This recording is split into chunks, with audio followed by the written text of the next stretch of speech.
So glad to have you here. Welcome to 3 News at 4 as we are tracking a weather impact alert day we just talked about. We're going to have more on that in just a minute, but first, vital new information just in on the deadly truck attack in New Orleans that's now being investigated as a potential act of terrorism. At least 10 people were killed in that attack and more than 30 others injured. And just hours ago, police identified that attacker as 42-year-old Shamsud Din Jabbar. Also, number one, investigators say he had an ISIS flag in the bed of the pickup truck. The FBI is investigating this as a potential terrorist attack because of that, too.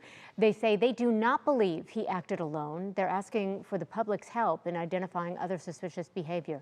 And 3, the FBI says explosive devices were located around the French Quarter as well as in that pickup truck itself. The people who witnessed this are now dealing with their own trauma.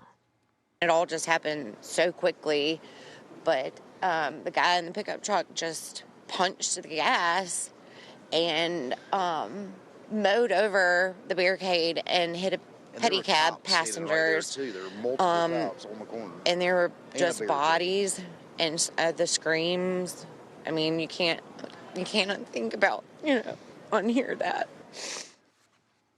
President Biden says they will allocate all resources necessary to New Orleans, and President-elect Trump also responding to the attack, calling it, quote, an act of pure evil on a post on social media.